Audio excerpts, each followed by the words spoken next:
All right, everybody. As you know, you've already gotten the news.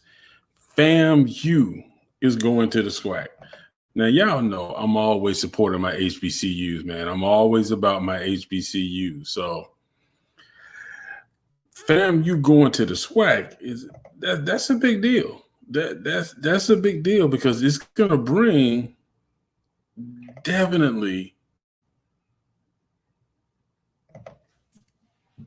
some interesting changes,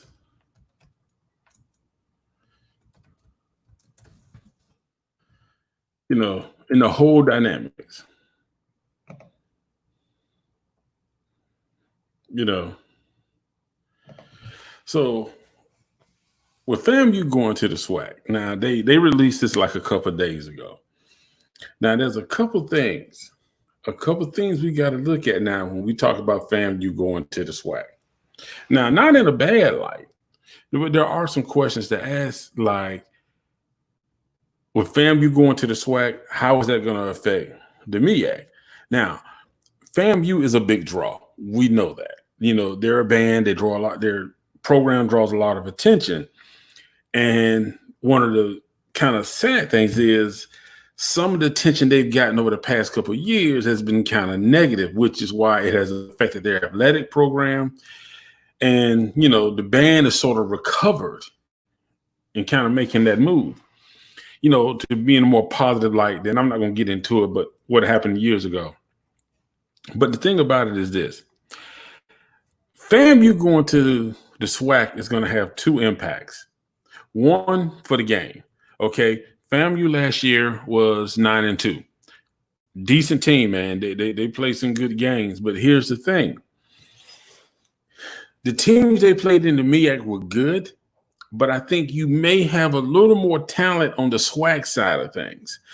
Because think about this now. They got to deal with Alcorn State, who has been pretty dominant, to be honest with you. Grambling, they got to deal with. Now, JSU had quarterback issues last year, and they just wasn't really consistent, you know what I'm saying, in their whole game plan. Prairie View is a good team. Prairie View has always had an offense that can put up points, but the defense can't always hold. So, but it's different dynamics. But I do think they are going to be facing some tougher teams in the SWAC. Like I said, I need to find out how many of their key players is returning back to FAMU. But the thing about it is this. FAMU going to the SWAC is definitely going to bring a bigger audience to the SWAC. My concern for the MEAC is, they got North Carolina, South Carolina, and Bethune-Cookman. Now we all know Bethune brings it. When Bethune band goes somewhere, they bring it. You know what I'm saying? But the thing about it is, FAMU leaving the MEAC could hurt the MEAC, but the MEAC is already in a little bit of trouble. I think that's why, you got the whole situation with, people trying to swap out and all this type stuff. But I'm not going to get into all that. Let's talk about what's going to happen when FAMU hits the SWAC. Now, FAMU has a good band. Everybody knows about the 100. Everybody debates what band they love the most, but let's keep it realistic. Sometimes FAMU can be very sloppy with their field performance. And we saw that last year in the Classic against Bethune-Cookman. What you see Bethune do a lot of times is like this little ripple effect. And FAMU tried the ripple effect. Didn't really go so well. I saw what they was trying to do, what they were trying to put together, but it just didn't flow well. It didn't flow well at all. Hold on a second.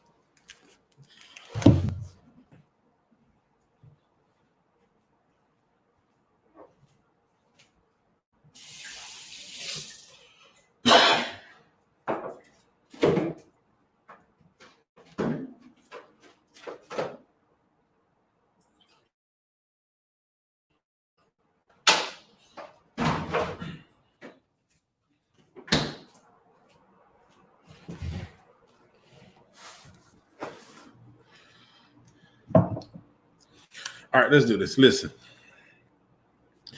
FAMU's a good band. But the thing about it is sometimes their field performances are lackluster. You know what I'm saying? Now, before people jump down my back, let me tell you this, and I will be the first. Y'all know, y'all heard me say this. HBCU bands have the toughest challenge of any other colleges in the world. That is because everybody expects HBCU bands to perform at a level that is, you know what I'm saying? It's like every year they have to reinvent. Where, put it like this, whereas other bands are able to perform the same shows for an entire year and maybe change up one or two things about the show, HBCU bands pretty much have to do it for every performance. The expectation is so high for them that every year they have to be more creative, more inventive about the way they do things. So it's hard for them in comparison to other bands, to whereas, bands like Georgia, Notre Dame, Oregon, all these places who really can just simply do the same show, every game, and they're cool. HBCU bands really have to step it up every game. Even when they do parades, wherever they go, people have such high expectations for HBCU bands. And I can see the challenge, and it's kind of tough. But there's an energy with HBCU bands that you just don't get anywhere else. That's why I'm such a big advocate for these kids who participate in HBCU bands and supporting these programs, because the things they bring to the field, to any show, any performance, is just unmatched. Now, FAMU going to the SWAC. Now, you got to realize something. FAMU last year, keep kicking back to their football program, FAMU was 9-2 overall. Okay? Now, they had some impressive wins, man. They did put some points up. They did lose to Bethune-Cookman. But the schools that they normally face in the MEAC would be NC A&T, SC State, Bethune-Cookman, Norfolk State, North Carolina Central, Morgan State, Howard, and Delaware State.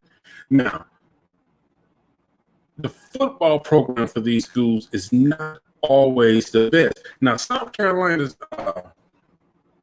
and NC, their programs are pretty good. But they don't always, they're not really dominant factors when it comes to football. Now, when you're jumping into the SWAC, you're jumping to some of the more known, more popular, the more bigger schools for HBCUs. So for them to have to face schools like Southern, Grambling, Prairie View, even Texas Southern, or Alcorn State, Alabama, Jackson State, it's going to be tough. It's going to be tough for them to jump into that arena and go against some of these schools. But the biggest thing I think that we're going to see right now is when FAMU goes to the SWAC.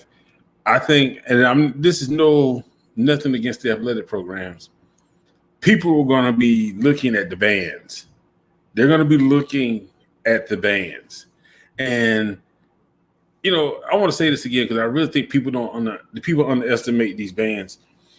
I think FAMU going to the SWAC will probably cut down on some of the cost of traveling. Because, instead of having to fly to Delaware, say when they play NC State, Norfolk State, I'm sorry. When they go to play Norfolk State, if they're playing Alabama, that could be a bus ride for them.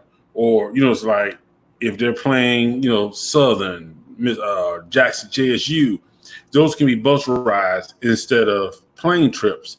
So it is a cost-effective move because you can now see the FAMU band travel more. And I think that's a big issue that a lot of schools deal with, because when you see the HBCU schools, and I know this last year, there were times where the bands just didn't go to the games. And it's a financial thing. And sometimes it's homecoming.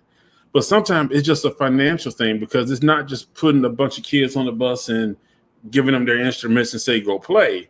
You're talking about the uniforms, the gear, the instruments, the traveling, the feeding.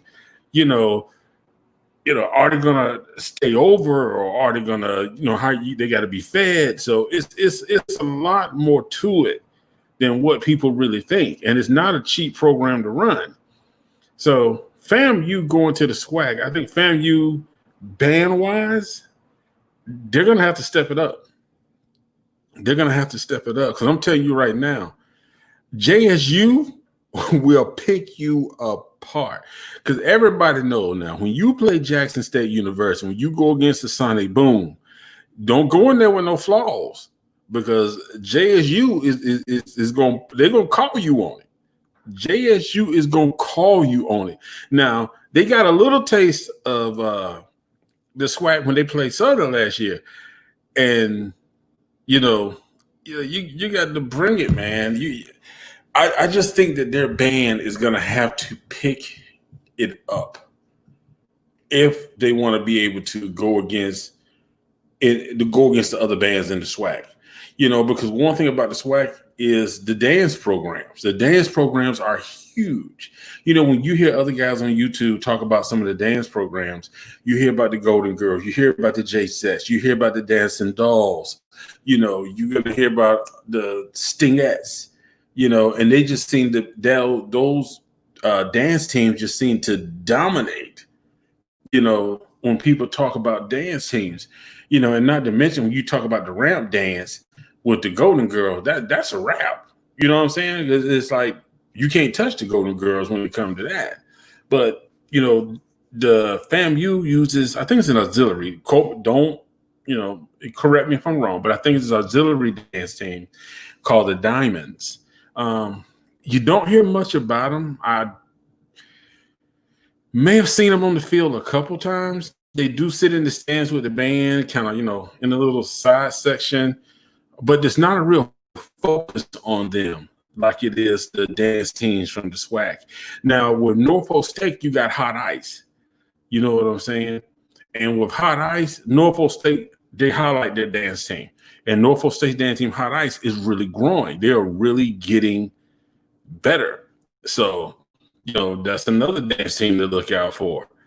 But when you're talking about moving to the SWAC, I think you got a little more energy. Now, Bethune-Cookman, if they go to the SWAC, I don't think they will. I don't think they will. But if Bethune-Cookman went to the SWAC, now that'd be interesting.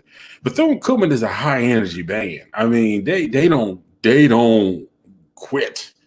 You know how some bands play. Like here's my issue with Alcorn State. Alcorn State will come out hard, but it's like they run out of steam quick. You know what I'm saying? Like in the fifth quarter, 20 minutes in Alcorn State, you can already tell they like, let's put our shirts on, let's get ready to go. When you got when you got, bands like the Sonic Boom and Southern who'll be like, that's it. We got 3 more days. Let's go. Let's do this.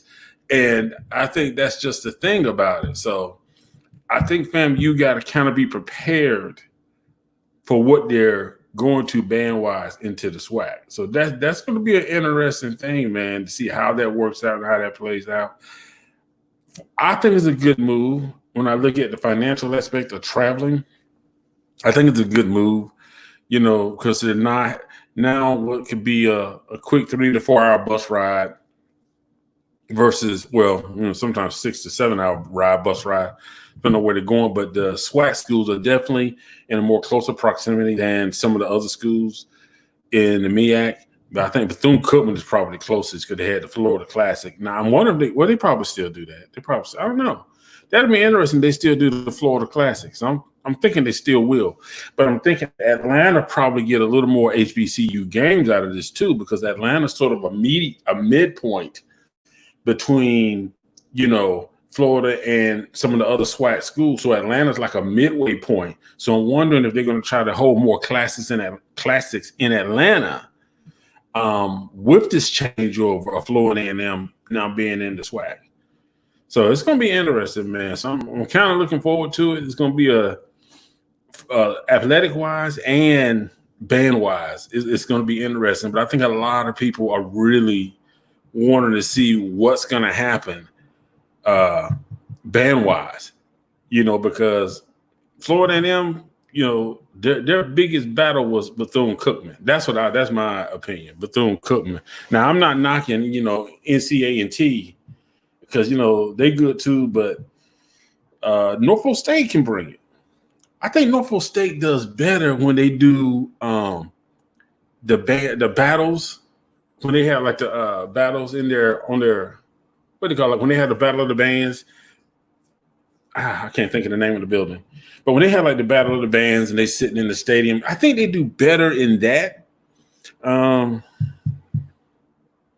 don't know. Norfolk State is definitely one of my favorite bands. I am not knocking them by any means. You know what I'm saying? Norfolk State is definitely one of my favorite bands, especially the drumline, boy.